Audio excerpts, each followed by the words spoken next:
Hey drummers, Garey Williams is back again with another reaction and analysis video. This time I'm going to go back in time and listen to the great Papa Joe Jones.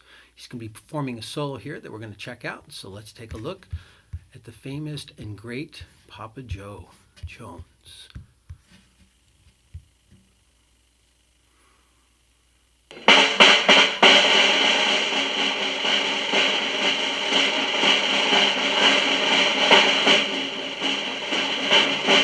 Okay, right now, boom, boom, boom, boom, boom, boom, boom. So his bass drum's lightly playing on quarter notes, hi-hat, play. And when he's playing those rolls, at first you might have heard them on the downbeat, but they're actually on the upbeat. 1, 2, 3, 4, 1, 2, 3, and creating that swing feel, emphasis on the downbeat or offbeats, not the downbeats.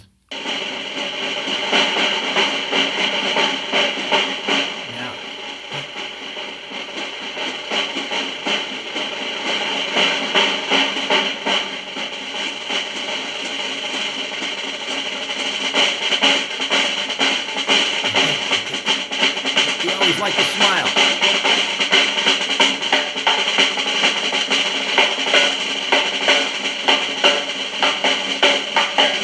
Now, if you look at that head, it looks actually like an old calfskin head. The original drum heads were made of calf skin, and then they would be tucked into what's called the flesh hoop, which is now a metal collar around the crimping of the plastic heads of today. But he's playing near the edge, the head gets dirty, and the way the guys would keep them in tune is they would wet them down, heat them up with like lights or matches or flames or anything to kind of sort of tighten up the head. But very interesting, old school. He's playing near the edge of the drum now to get a little more ring. Very cool, very old, classic Ludwig snare drum.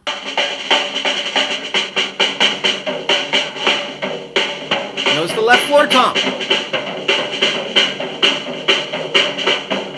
Bass drum.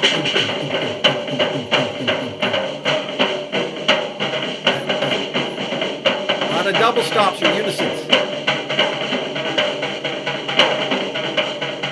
Yeah, you gotta make it. Okay, ba da ba doo doo da ooh ooh ooh ba da ba da boo ba ah ah ah. So the bass drums go in. So he's got the diggy diggy diggy diggy going on because bass drum playing always on the beat, then the hand plays the offbeats. Very, very cool.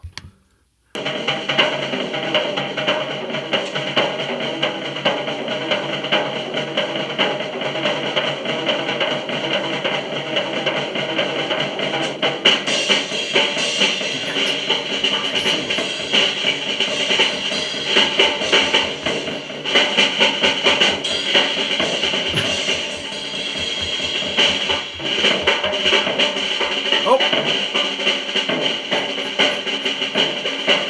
New tempo.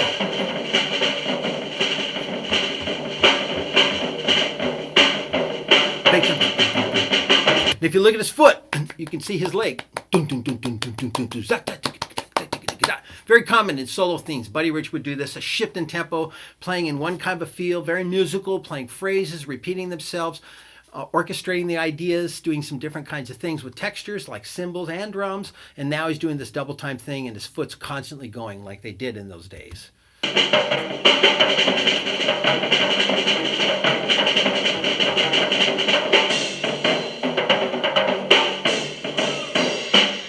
Okay, now, if you look down closely and you see his foot, he's got a white sock on with a black shoe. Now, back in the old days, all shoe soles were made of leather. Something I learned from Jojo Maer's Secret Weapons of Modern Drumming, Volume 2, A Guide to Pedal Technique. Highly recommend that 3-DVD set, but he did a lot of research. And part of the reason that drummers could play so well is that the leather would slide across the pedal, like a tap dancer wanted their feet to slide across the floor. So in one little moment there, you could see his white sock. You can kind of see it where I paused it. And what he did is he lifted and dropped his leg. So most of the time he's playing heel down. They call that feathering because you wanted it very light so you would have some nice low end to the sound. It wouldn't just be thin with cymbals because you always want some bottom in there. But in jazz music, it's cymbal driven, not drum driven. So the solos tend to have the accompaniment of the bass drum, which is always why he had that bass drum going like this all the time. And it's quiet, except for when he used it for a couple of bombs, as the expression used to go, which was louder notes by lifting his leg, playing from the hip, and dropping it like you would see rock drummers typically do it. So he just did that.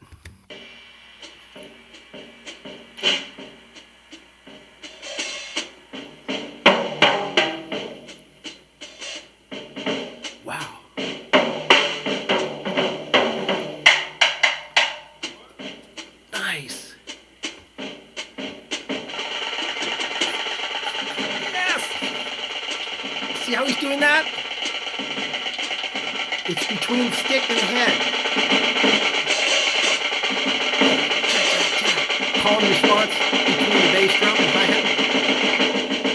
Okay, here we go. Ooh, snares up. I love all the textures. Just holding that cross stick way up.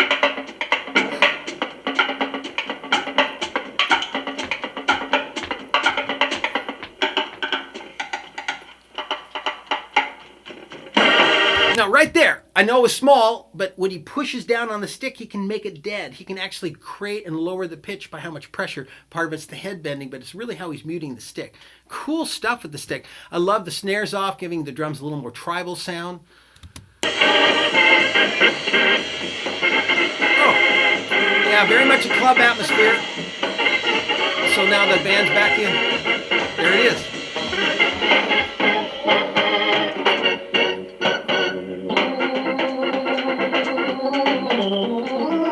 Ah! Yeah!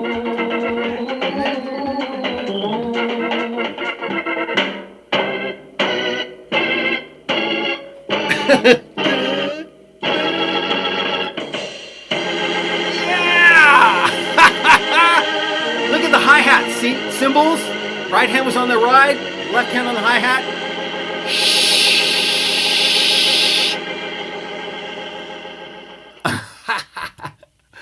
Oh, that was some really cool stuff he did. The classic Papa Joe Jones. It's always nice to listen to these guys. You know, the tradition of drumming started way back then. And of course, we forget when we don't go back and visit the greats of the days gone by, how some of the stuff we're doing today actually was done way back then. When Dave Weckl hit the scene, for example, everybody's going, wow, he's using a left floor tom. And then it was brought to my attention, well, Papa Jones used a left floor tom, you know, way back in the swing era. He was really known for being the drummer that popularized the use of the two-beat hi-hat sound back early on with the Count Basie orchestras, the early rhythm section that he was in. And he was like the big dude in the drumming world back in his day. And of course, they were really into entertainment, so they always did showmanship stuff, like influenced by the great Gene Krupa. So the crossing over, holding the two sticks in one hand and knocking on the side of the floor tom.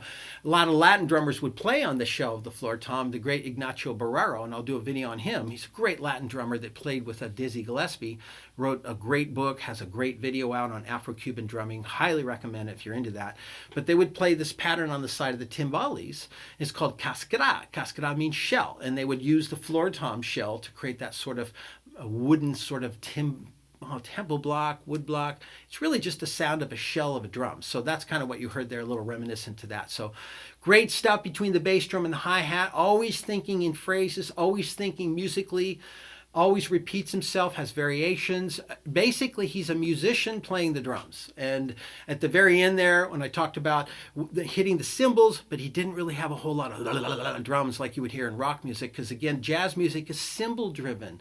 And so he was coming out of playing this tune, and then I think they just opened it up to a drum solo. As you could see, the camera cut out, and then you could hear the organ player. And you could do a duo like this, where you could have a Hammond B3, and a guy would be pedaling the bass notes and playing the melody on the right hand, the chords on the left hand. Now, I mean, crazy advanced brains those people have, but that way he could cover almost like the chordal instrument, the bass part, and the melody instrument on one instrument, and then just have drum accompaniment. So anyways, that was the great Papa Joe Jones. I hope you dug my reaction, and especially my analysis to his playing. If you did, give me a like, subscribe to the channel, share it with your friends, and I'll be back and continue to do more reaction and especially analysis videos of these great drummers. Until then, take care, and we'll talk to you on the next video. Bye-bye.